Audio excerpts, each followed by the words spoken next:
vraie, bien en réelle communauté internationale et qui va chita sous des rapports commerciaux et autres. Voilà. Merci Fritzoni, donc effectivement, c'est ça parce que théorie libéralisme, c'est une reproche que les libéraux et réalistes ont fait libéraux parce que eux-mêmes, donc ils surtout une approche qui optimise en fait des relations internationales. Donc côté que eux-mêmes ils ont que individuel irrationnel, et Kant dans la guerre perpétuelle qui dit ouais lui-même parce qu'ils ont primauté sur l'individu parce qu'ils dit l'individuel irrationnel et que la guerre, donc c'est ces peuples-là qui souffrent, etc. Et que même le fait qu'ils sont rationnels, donc ils n'ont pas de volonté pour faire la guerre, donc ils ont plus de possibilité de coopération que de conflits en fait. Et Jeff Davis. Bon, la diversité du matin, nous nous pas bien un peu de bail, pour dire sur le libéralisme encore, parce qu'on a déjà tout dit. C'est seulement, parce que même dans l'intervention tout à l'heure, on dit que le libéralisme, à contrario du réalisme, sont des lui-même qui chita sur ce qui devrait être. Parce que les tenants de cette théorie, je crois que nous sommes capables de gagner une scène internationale qui est dominée par des règles. Donc, ils mettent du côté l'aspect anarchique, l'aspect égoïste de l'homme, ils croient dans la capacité de l'homme de faire des consensus, de coopérer. Donc, ils calquent le libéralisme sous précepte ça.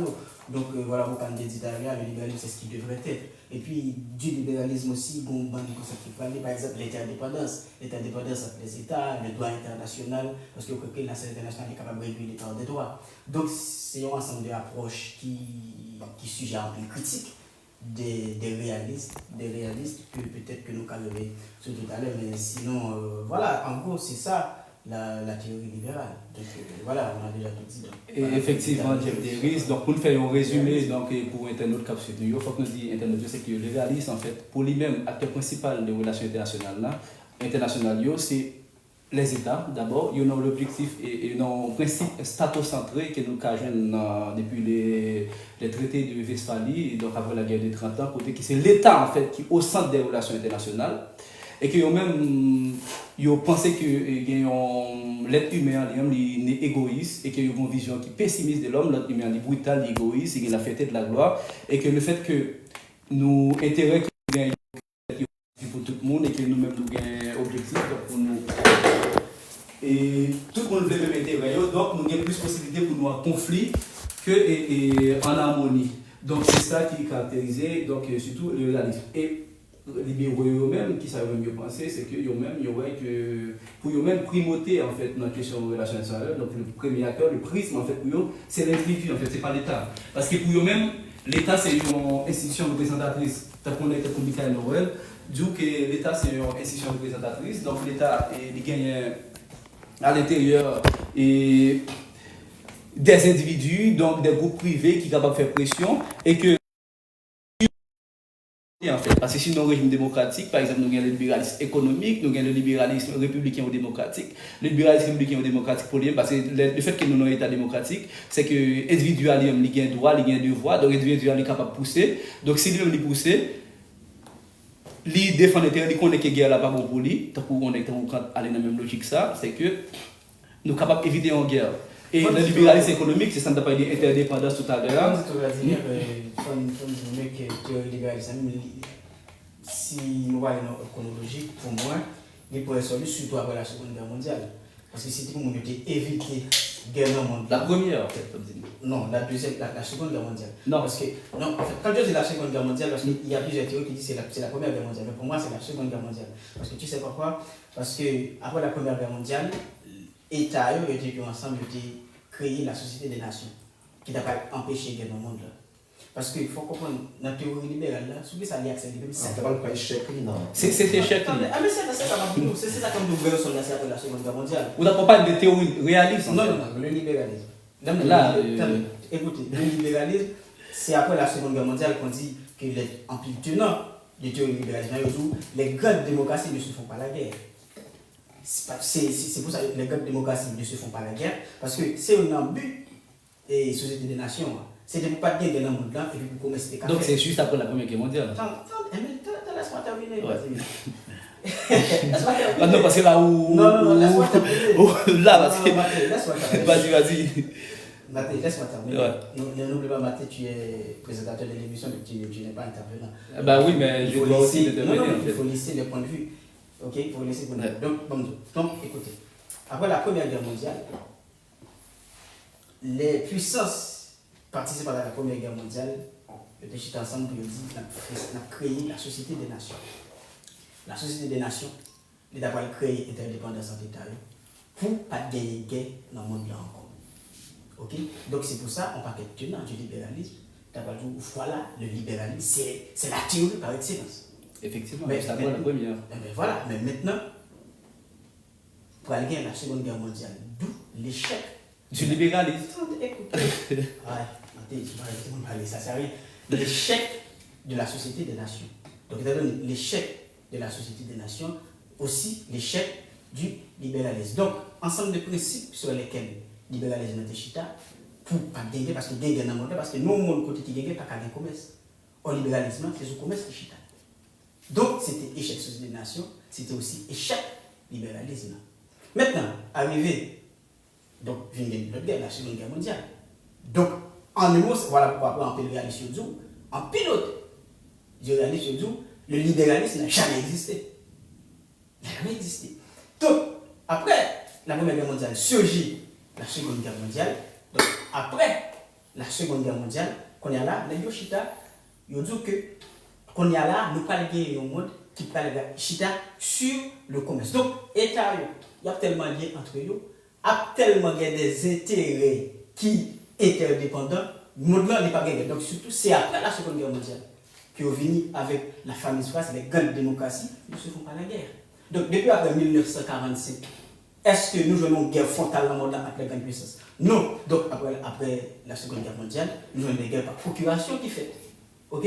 Donc, si nous regardons nos mondes sur les deux théories, le libéralisme, vraiment, d'après ça, d'après tout concept, les tenants étaient utilisés pour créer théorie ça. Donc, la théorie libéraliste, c'est d'abord vraiment sur ça après la Seconde Guerre mondiale.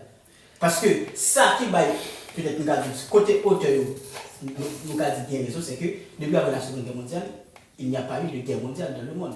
Donc c'est sur ça. Donc c'est comme ça fait, c'est interdépendance. Même des États qui, entre guillemets, dictatorial, a fait commerce avec l'État démocratique. Donc en gros, les intérêts sont liés. Donc, le monde autour du commerce, pas de guerre. Voilà.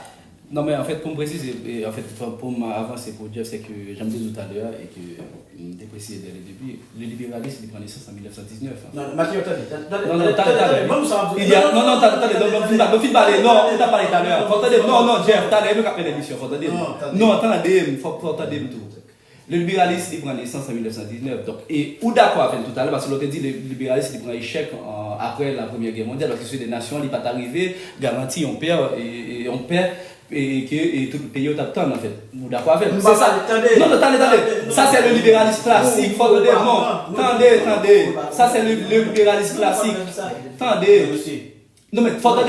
Je suis invité à l'émission. Non mais vous êtes invité, mais c'est moi qui apprends l'émission. Non, c'est moi qui apprends l'émission. Non, c'est moi qui apprends l'émission, Jeff. Faut attendre. Le libéralisme, il prend naissance en 1919, j'aime dire tout à l'heure, et son chèque qui est fait dans le pays légal, parce que l'objectif du libéralisme, c'était prévenir la Deuxième Guerre mondiale. C'est ça, par exemple, on a parlé de libéralisme structurel. Je même pensé que, j'en ai dit tout à l'heure, dans créer des institutions donc, internationales qui sont capables de favoriser la paix pour la suite des nations qui deviennent renaissance.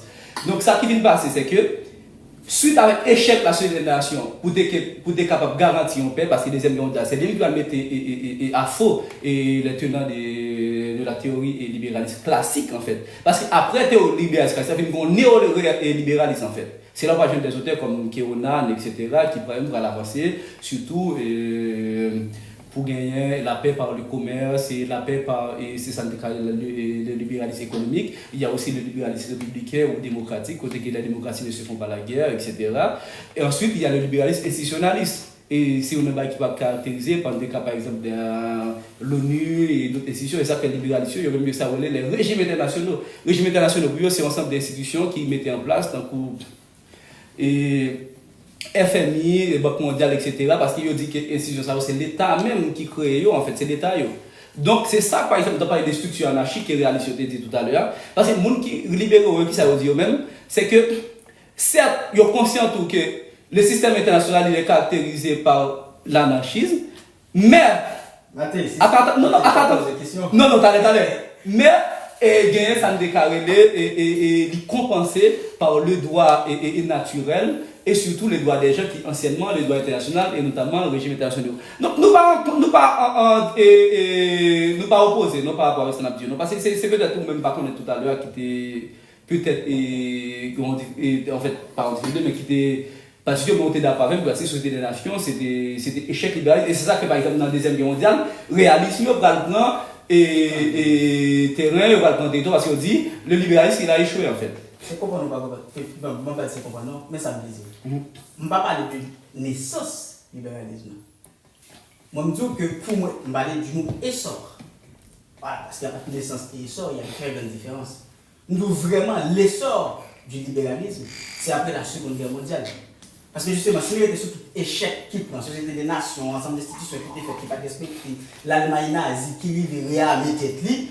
Donc en gros, si moi-même c'est une analyse, j'analyse, je balance sa naissance qui te prend après 1919. Pour moi, si vous êtes dans l'idée d'analyse, moi, je dis que pour moi, voilà, pour moi, le libéralisme n'a jamais existé si nous considérons la naissance après la Première Guerre mondiale, parce que toute structure automatique qui vous chita, libéralisme, tout est échoué. Donc voilà pourquoi je ne parle pas de naissance, mais je parle de essor qui prend essor après la Seconde Guerre mondiale. C'est pas le mot, c'est pas le mot. Alors, moi, ça me non. Oui, et donc c'est. Alors, on ne va pas dire sous ça, non. Nous avons dit que tout simplement que théorie, c'est en série de grilles qui permettent nous d'analyser en série d'actualité, etc.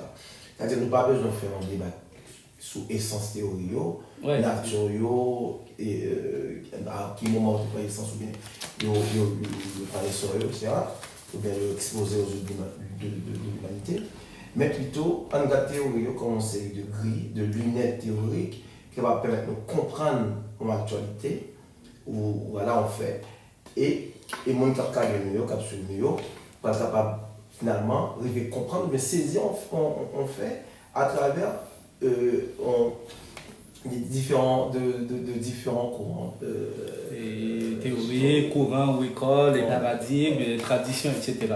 Donc, merci Dossé Fritsoni et Jeff Deris pour la première partie dans le débat qui était très théorique. Et nous espérons tout que l'auditoire là était notre Dieu, était bien édifié et que parce que ou même Dossé Fritsoni et Jeff Deris, c'est que nous avons un paquet de bagages qui très intéressant et que je pense que des étudiants, et normalement ou étudiantes en relations internationales ou en sciences politiques, et vraiment édifiés de première partie théorique là. Kounia, nous allons entrer dans la phase et plus ou moins analyse là, côté que nous avons des faits, donc les sujets de l'actualité que nous avons abordés tout à l'heure. Donc, nous avons une pause de 30 secondes et après, nous allons tourner tout de suite. Chronique géopolitique. Chaque jour, l'histoire n'y côté les prix dans le monde là. En pile décision prend, en pile alliance faite, en pile tension paraît. De Washington à Pékin, de Moscou à Bruxelles, le jeu des puissances redessine notre avenir. Guerre, migration, ressources, diplomatie, stratégie économique. Rien n'est isolé, tout est lié. Comprendre la géopolitique, c'est comprendre notre époque. C'est dépasser les apparences, interroger les logiques profondes et replacer chaque événement dans le grand puzzle mondial. Bienvenue dans Chronique géopolitique, le rendez-vous où la complexité devient claire, où l'actualité s'analyse, où le monde s'ouvre autrement. Chronique géopolitique, c'est une émission de Focalist Média présentée par Vladimir Stéphane, politologue et essayiste. L'émission s'appasse sur page Facebook Focalist Média.